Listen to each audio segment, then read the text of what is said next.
Bachelor of hotel management లో university first rank, second rank, third rank. Sun International, Visakhapatnam, Hyderabad. నమస్తే, Telugu news కి స్వాగతం. నేను గోపికృష్ణ. మనతో అప్సాన్ రాయేష్ గారు, ప్రముఖ రాజకీయ సామాజిక విశ్లేషకులు ఉన్నారు. రాయేష్ గారు నమస్కారం. నమస్కారం. నిన్న మాజీ నీటిపారుదల శాఖ మంత్రి అంబటి రాంబాబు ప్రెస్ మీట్ పెట్టారు. ఆయన ఏ అంశాలు అయితే మాట్లాడారో దాన్నే ఈరోజు సాక్షి కూడా హైలైట్ చేస్తూ వచ్చింది. దాదాపు టెక్నికల్గా వెళ్ళి బుడమేరు విలయానికి, విజయవాడ విలయానికి కారణాలు కనిపెట్టేశాం, ప్రధాన కారణం ఇదే అనే స్థాయిలో ఆంధ్రజ్యోతి ఎండి రాధాకృష్ణకి ఇచ్చినటువంటి యాక్టివ్ పవర్ ప్లాంట్ కారణంగానే ఇంత ప్రమాదం ముంచుకొచ్చింది. దానిలో ఉన్నటువంటి టెక్నికాలిటీస్, ఎవరేం చేశారు, ఎవరు అనుమతులు ఇచ్చారు, ఎవరు అనుమతులు రద్దు చేశారు, ఆ తర్వాత మళ్ళీ ఎవరు అనుమతులు పునరుద్ధరించారు, ఆ తర్వాత మళ్ళీ ఎవరు అనుమతులు రద్దు చేశారంటే జగన్మోహన్ రెడ్డి ఫైనల్గా అనుమతులు రద్దు చేస్తే కోర్టుకి వెళ్ళి స్టే తెచ్చుకున్నారు. అందుకే బుడమేరు విస్తరణ పనులు జరగలేదు, బుడమేరు డైవర్షన్ కెనాల్ పనులు విస్తరణ జరగలేదు. అది జరగకపోవడానికి రాధాకృష్ణ కేటాయించినటువంటి పవర్ ప్లాంటే కారణం. దానికి ప్రత్యేకంగా చంద్రబాబు శ్రద్ధ తీసుకొని రాధాకృష్ణ కేటాయించాడు. బుడమేరు ముంపుకి ప్రధాన కారణం ఇదే. ఇంకొక వైపు చంద్రబాబు ఇల్లు మునిగిపోతుందని అర్ధరాత్రి హడావుడిగా సమాచారం లేకుండా గేట్లు ఎత్తేశారు. అందుకే బుడమేరు ఈ స్థాయిలో విజయవాడని ముంచేసింది. వైసీపీ పరిశోధన అంతా దీని మీద జరిగింది. ఇదే ప్రధాన కారణంగా వైసీపీ తేల్చింది.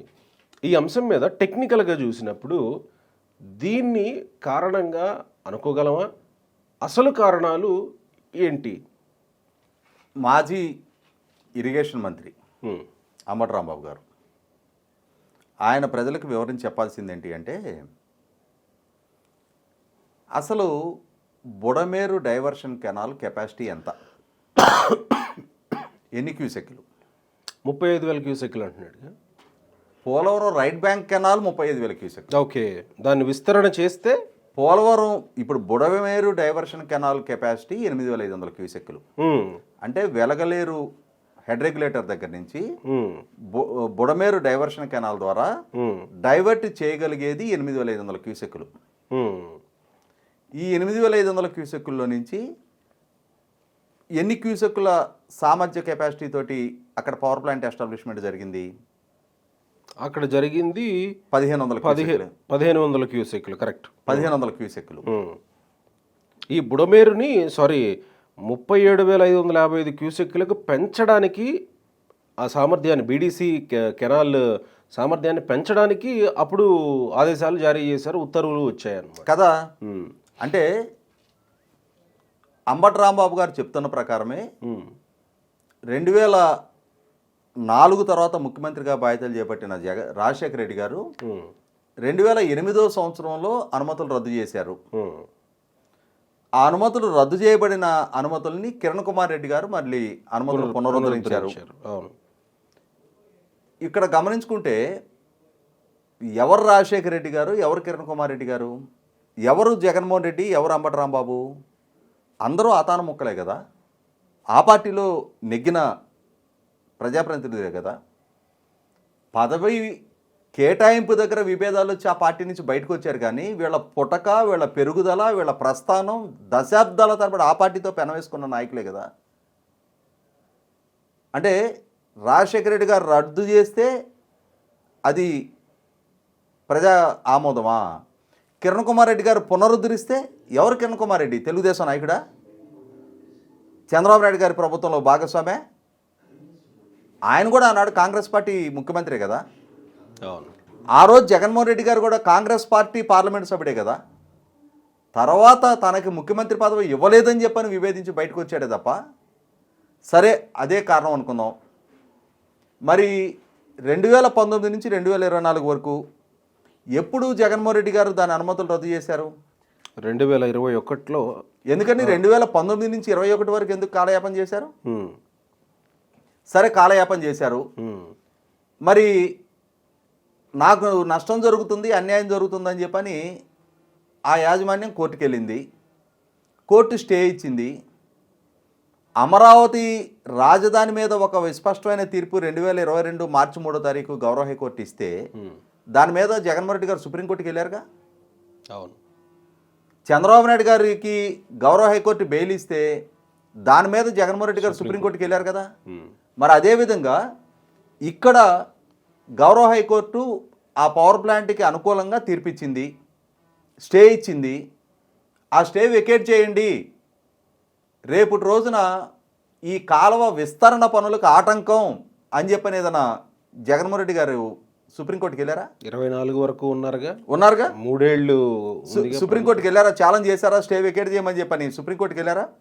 పోనీ హైకోర్టు ఫుల్ బెంచ్కి అప్పీల్ చేశారా? రివిజన్ పిటిషన్ అని ఫైల్ చేశారా స్టే వెకేట్ చేయమని చెప్పని? రైట్.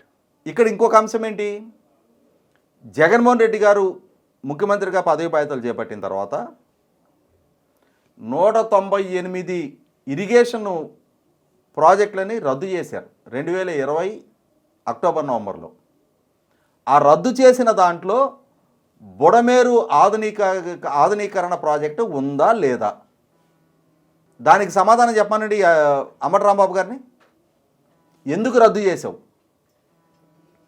రద్దు చేయటాన పనులు ఆగిపోయినాయి. పవర్ ప్రాజెక్టుకి అనుమతులు రద్దు చేయటం అది ఒక ఆస్పెక్ట్. దాని మీద వాళ్ళు కోర్టుకు వెళ్ళారు, వాళ్ళకున్న హక్కు అది, వాళ్ళు స్టే తెచ్చుకున్నారు. ఆ స్టే వెకేట్ చేయడానికి మీరు ప్రభుత్వం చేసిన కృషి ఏంటి? నిజంగా మీకు అంత చిత్తశుద్ధి ఉంటే 2022 ఏప్రిల్ నెలలో అంబటి రాంబాబు ఇరిగేషన్ మంత్రిగా పదవి బాధ్యతలు చేపట్టాడు. అంటే జగన్మోహన్ రెడ్డి గారి ప్రభుత్వ హయాంలో 2019 మే 30 నాటి నుంచి 2022 ఏప్రిల్ 12 దాకా అనిల్ కుమార్ యాదవ్ ఇరిగేషన్ మంత్రిగా కొనసాగున్నాడు. అక్కడి నుంచి అంబటి రాంబాబు గారు ఇరిగేషన్ మంత్రిగా కొనసాగున్నాడు. 2021లో వాళ్ళకి అనుకూలంగా స్టే ఆర్డర్ వస్తే ఇరిగేషన్ మంత్రిగా అంబటి రాంబాబు ఎంత చిత్తశుద్ధి ప్రదర్శించాడు, ముఖ్యమంత్రిగా జగన్మోహన్ రెడ్డి గారు అంతటి చిత్తశుద్ధి ప్రదర్శించాడు. సరే, తర్వాత ఇంకొక అంశం, అసలు ఇప్పుడు బుడమేరుకు వచ్చిన ఫ్లడ్ ఎంత? ఈ వర్షాలకి, అకాల వర్షాలకి బుడమేరుకి 40,000 క్యూసెక్ల ఫ్లడ్ రావడం జరిగింది. అసలు బుడమేరు 40,000ఏనా? లేదు, 40,000. ఓకే. బుడమేరు కెపాసిటీ ఎంత? పారుదల కెపాసిటీ అది డిజైన్ చేసింది 15,000 క్యూసెక్లకి. వెలగలేరు హెడ్ రెగ్యులేటర్ దగ్గర నుంచి డైవర్షన్ కెనాల్ ద్వారా డైవర్ట్ చేస్తున్నది 8,500 క్యూసెక్లు. మరి ఈ పవర్ ప్లాంట్ లేదే అనుకుందాం, దాని ద్వారా డైవర్ట్ అయ్యేది 8,500 క్యూసెక్లేగా. మిగిలిన 31,500 క్యూసెక్లు ఎటు వెళ్ళాలి? ఎటు పోవాలి? హెడ్ రెగ్యులేటర్ గేట్లు ఎత్తరు, ఏమవుద్ది? ఆ ఫ్లడ్కి హెడ్ రెగ్యులేటర్ తట్టుకుంటుందా? అన్నమయ్య ప్రాజెక్టు బ్రీచ్ అయినట్టుగానే ఈ వెలగలేరు హెడ్ రెగ్యులేటర్ కూడా నెట్టేసుకొని వెళ్ళిపోద్ది వరద. 30,000 క్యూసెక్ల వరద వస్తున్నప్పుడు దాన్ని భరించగలిగి, దాన్ని నిలవరించగలిగే కెపాసిటీ ఒక హెడ్ రెగ్యులేటర్కి ఉంటుందా? ఈ మాత్రం అవగాహన, పరిజ్ఞానం లేకుండా వీళ్ళందరూ ఇరిగేషన్ మంత్రులు, ముఖ్యమంత్రులుగా చలామణి అయ్యారా? ఈ హాఫ్ నాలెడ్జ్డ్ స్టేట్మెంట్లు ఇస్తున్న ఈ ప్రెస్ మీట్లని, ఈ హాఫ్ నాలెడ్జ్డ్ స్టేట్మెంట్లని భారతి గారి యాజమాన్యంలో ఉన్న సాక్షి పేపరు వాళ్ళు ఎట్లా బ్యానర్ ఐటమ్లుగా ప్రచురిస్తున్నారు? అంటే అందరికందరూ హాఫ్ నాలెడ్జ్డ్ పరిజ్ఞానంతో ఈ విధంగా ప్రజలను మభ్యపెట్టే ప్రయత్నం చేస్తున్నారని అర్థం కావట్లేదా? అసలు కృష్ణానదిలోకి వచ్చిన వరద ఎంత? 11,43,000 క్యూసెక్లు వరద కృష్ణానదిలోకి వచ్చింది. అంతటి వరద వచ్చినప్పుడు డైవర్షన్ కెనాల్ ద్వారా 40,000 క్యూసెక్లు పంపించగలిగారు అనుకుందాం. కృష్ణానదిలో ఒక్క క్యూసెక్ అయినా కృష్ణానదిలో కలవటానికి ఆస్కారం ఉందా? ఎగ్జాక్ట్లీ. అసలు డిజైన్ చేసిన దాని ప్రకారమైనా పోయే అవకాశం లేదు కదా. అసలు మొత్తానికి మొత్తం పంపించగలిగారే అనుకుందాం. అనుకున్నా కూడా 11 లక్షల క్యూసెక్ల వరద కృష్ణానదిలో పారుతున్నప్పుడు ఈ బుడమేరు నీళ్ళని కృష్ణానదిలోకి కలుపుకోవడానికి ఆస్కారం ఉందా? ఎదురు తన్నితే ఏమవుతుంది? అప్పుడు హెడ్ రెగ్యులేటరు అంటే బ్రీచ్ అవ్వటానికి ముందు ఆ 40,000 క్యూసెక్లు విజయవాడ కాకుండా పక్కకు విస్తరిస్తాయి, కట్టలు బ్రీచ్ అవుతాయి. ఇప్పుడు జరిగింది ఆ కట్టలు బ్రీచ్ అవటమే కదా. అవును. పోనీ ఆ గండ్లు ఎప్పటి నుంచి మెయింటైన్ చేయకుండా ఉన్నాయి? సరే, ఈ పవర్ ప్లాంట్ మూలన ఎక్స్పాన్షన్ పని మీరు చిత్తశుద్ధితో ట్రై చేస్తే ఈ పవర్ ప్లాంట్ అడ్డంకిగా ఉండి మీరు ఎక్స్పాన్షన్ చేయలేకపోయారా 2019 నుంచి 24 దాకా? 2020 అక్టోబర్ నవంబర్ నెలల్లో 198 ఇరిగేషన్ పథకాలని రద్దు చేసింది మీ ప్రభుత్వం. సింగిల్ జీవోతో రద్దు చేశారు మీరు. అందులో ఈ ప్రాజెక్ట్ కూడా ఉంది. కనీసం మళ్ళీ తిరిగి దాన్ని టేకప్ చేస్తున్నామని కానీ, దానికోసం టెండర్లు పిలవటం కానీ, లేదు అప్పటివరకు కేటాయించిన టెండర్దారులను మళ్ళీ పిలిచి మాట్లాడటం కానీ ఏమైనా ప్రక్రియ మీరు మొదలుపెట్టారా? పోనీ ఆ యాక్టివ్ పవర్ ప్లాంట్కి వచ్చిన స్టే ఆర్డర్ని వెకేట్ చేయడానికి ఏ సందర్భంలో మీరు కోర్టు న్యాయవాదులతోటో కనీసం దాని మీద ఒక సమీక్షా సమావేశాన్ని ఏర్పాటు చేశారా? ఆ మినిట్స్ ఉంటే బయటపెట్టండి. చిత్తశుద్ధిగా నేను ట్రై చేశానని చెప్పని ఆ అంకితభావం అంబటి రాంబాబు గారి దగ్గర ఉంటే బయటపెట్టండి.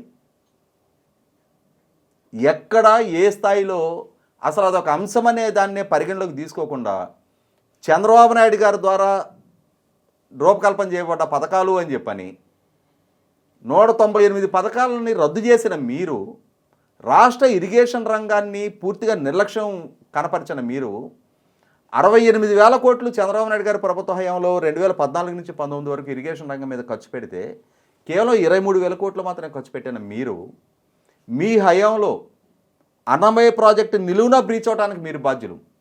పులిచింతల గేటు 2022 ఆగస్టు 5వ తారీఖు కొట్టుకుపోయింది. 2024 జూన్ 4వ తారీఖు ప్రజలు మిమ్మల్ని ఓడించే వరకు మీరే అధికారంలో కొనసాగారు. ఆ గేట్ ఏర్పాటు చేశారా? గొళ్ళకమ్మ 2022 ఆగస్టు చివరి వారంలో, 2023 ఆగస్టు చివరి వారంలో 2 సార్లు గేట్లు కొట్టుకుపోయినాయి. ఎవరు బాధ్యులు? ఆ రోజు ఇరిగేషన్ మంత్రి అంబటి రాంబాబు గారు కాదా? రివర్స్ టెండర్ పేరిట వీళ్ళ నిర్వాహక ఫలితం కాదా ఇవాళ పోలవరం ప్రాజెక్టు భవిష్యత్తు అగమగోచరంగా మారింది?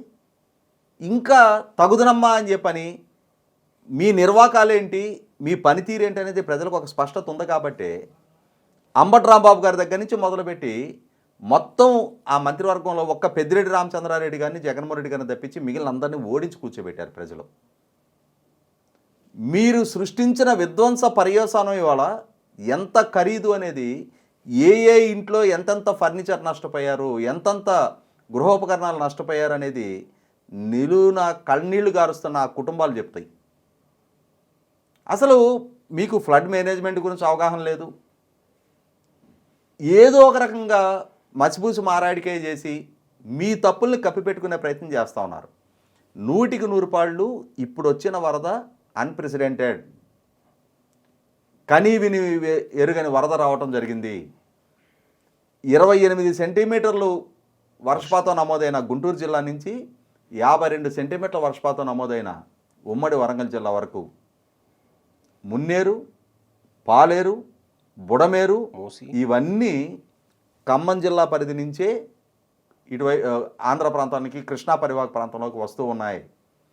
లక్షల క్యూసెక్కుల వరద ఇవాళ శ్రీశైలం నుంచి, నాగార్జున సాగర్ నుంచి 6 లక్షల క్యూసెక్కులు మాత్రమే కృష్ణానదిలోకి వస్తుంటే మిగిలిన 5,43,000 క్యూసెక్కులు ఎక్కడి నుంచి వచ్చింది? అంటే చంద్రబాబు నాయుడు గారు తన ఇల్లు ముంపు కాకుండా ఉంచుకోవాలి అనుకుంటే మున్నేరుని, పాలేరుని, బుడమేరుని అన్నిటిని ఆపేస్తారా? ఆపేయగలిగేవాళ్ళ? అసలు బుడమేరు పరివాహక ప్రాంతం కృష్ణానదిలో కలుసుద్దా? ఈ మాత్రపు అవగాహన లేకుండా మీ నిర్వాహక పర్యవసానం, మీరు రద్దు చేసిన పర్యవసానం, ఈరోజు అసలు విజయవాడ రామలింగేశ్వరపేట ఎందుకు మునిగింది? మేమే కట్టాము అని చెప్పుకుంటున్న రిటైనింగ్ వాళ్ళు రామలింగేశ్వరపేట పరిధికి వెళ్ళేటప్పటికి హైట్ ఎందుకు తగ్గించారు? 11.5 హైట్ తగ్గించడం. ఓకే, హైట్ తగ్గించిన కారణం ఏంటి? 2016లో రిటైనింగ్ వాళ్ళ నిర్మాణం మొదలైతే 2019 తర్వాత మీరు పనులను స్తంభింపజేసిన పర్యవసానం గద్దె రామ్మోహన్ గారు, విజయవాడ తూర్పు శాసనసభ్యులు, తెలుగుదేశం శ్రేణులతోటి ధర్నాలు చేస్తే అప్పుడు మీ విజయవాడ తూర్పు ఇన్ఛార్జిగా ఉన్న దేవినేని అవినాష్ రేపు ఆ రిటైనింగ్ వాళ్ళు కట్టకపోతే నేను ఓట్లు అడగలేను అని చెప్పని మీ దగ్గరికి వచ్చి అభ్యర్థిస్తే మీరు అప్పుడు మొదలుపెట్టి పూర్తి చేశారు. అది కూడా మీ అసంబద్ధ నిర్మాణ పర్యవసానం ఇవాళ రామలింగేశ్వరపేట. ఒక్క రామలింగేశ్వరపేట ఎందుకు మునిగింది? అక్కడ మాత్రమే హైట్ ఎందుకు తగ్గింది? పూర్తి స్థాయి హైట్తో నిర్మాణం జరిగిన కృష్ణలంక ప్రాంతం ఎందుకు ముంపు గురికాల? కాబట్టి మీ హయాం అంతా లోపభూయిష్టం, అసమర్థ నిర్వాహకం, కనీసం భవిష్యత్తుని విజువలైజ్ చెయ్యలేని మీ అసమర్థ పాలనా వ్యవహారం వల్ల ఇవాళ ఇటువంటి పరిస్థితులు దాపురించినాయి. రైట్. ఇరిగేషన్ రంగం పట్ల ఎంత తక్కువ మాట్లాడుకుంటే అంబటి రాంబాబు గారికైనా జగన్మోహన్ రెడ్డి గారికైనా అంత క్షేమకరం. రైట్.